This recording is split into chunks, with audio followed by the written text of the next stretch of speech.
नमस्कार, मैं मनु चौधरी और आप देख रहे हैं news live.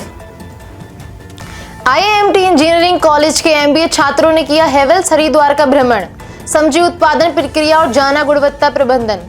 IIMT engineering college Meerut के एमबीए छात्रों ने हेवेल्स इंडिया सिडकुल हरिद्वार का भ्रमण किया। इसका उद्देश्य उद्योग की कार्य प्रणाली, उत्पादन प्रक्रिया और गुणवत्ता प्रबंधन को समझना था।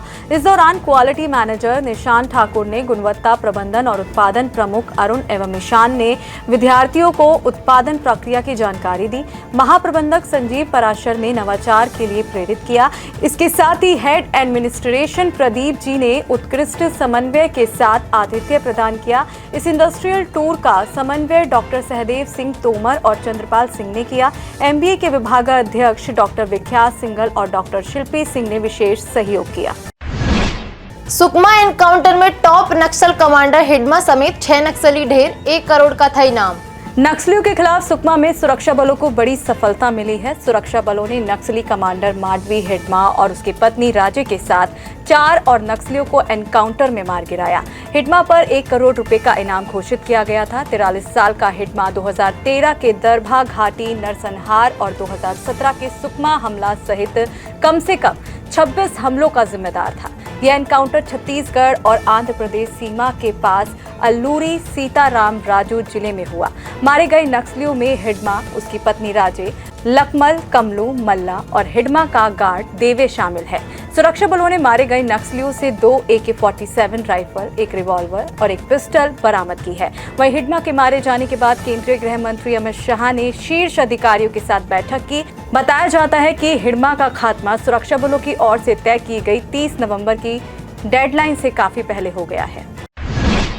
दिल्ली ब्लास्ट मामले में अल फलाह यूनिवर्सिटी पर एक्शन, ईडी ने 4 राज्यों में 30 ठिकानों पर की रेड। दिल्ली ब्लास्ट मामले में ईडी ने अल फलाह यूनिवर्सिटी के खिलाफ कड़ा एक्शन लेते हुए दिल्ली, हरियाणा, मध्य प्रदेश सहित 4 राज्यों में 30 ठिकानों पर छापा मारा है।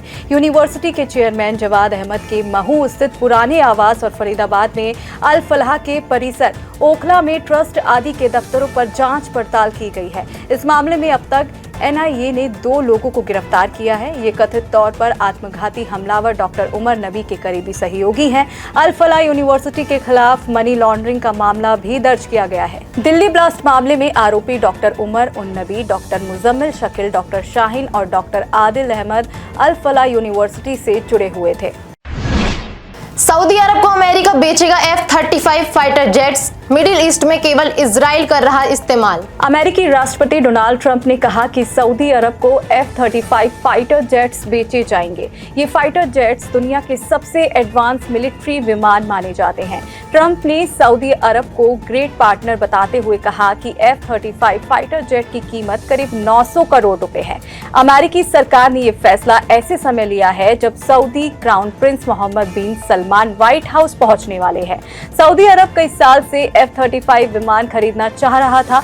मिडिल ईस्ट में फिलहाल ये विमान सिर्फ इजराइल के पास ही है। F-35 अमेरिका का 5वीं जनरेशन का लड़ाकू विमान है, जिसका इस्तेमाल अमेरिकी वायुसेना 2015 से कर रही है। वहीं मीडिया रिपोर्ट्स के अनुसार राष्ट्रपति ट्रंप और सऊदी क्राउन प्रिंस की मुलाकात के दौरान रक्षा सहयोग, परमाणु तकनीक, आर्टिफिशियल इंटेलिजेंस और निवेश समझौतों पर बातचीत हो सकती है। शेख हसीना की मौत की सजा सुनाए जाने के बाद बांग्लादेश में बवाल जारी, कई जगह हिंसक प्रदर्शन और आगजनी। बांग्लादेश में पूर्व प्रधानमंत्री शेख हसीना को मौत की सजा सुनाए जाने के बाद हालात बिगड़ गए हैं। देश में विरोध प्रदर्शन के साथ हिंसा भड़क उठी है और कई जिलों में वाहनों को आग के हवाले कर दिया गया है।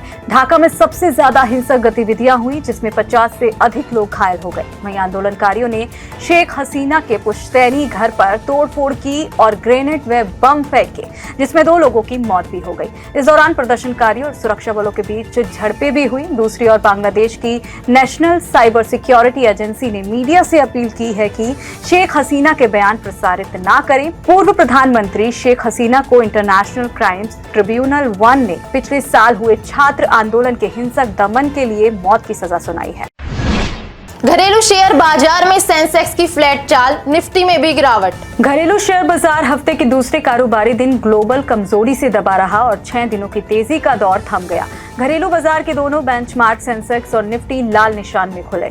इस दौरान बीएसई सेंसेक्स गिरावट के साथ 85,042.37 अंक के लेवल पर खुला, जबकि एनएसई निफ्टी 26,021.80 अंक के लेवल पर ओपन हुआ।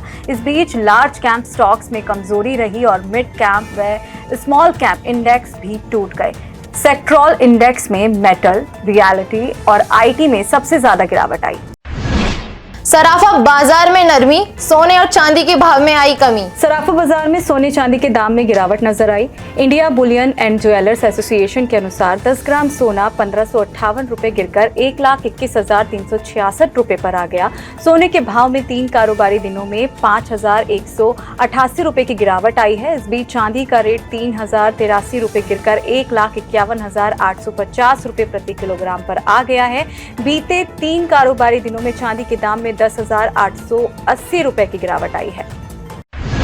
आज के लिए बस इतना ही। कल फिर मिलेंगे देश दुनिया की नई जानकारियों के साथ। तब तक के लिए देखते रहिए, सब्सक्राइब करिए IIMT मीडिया।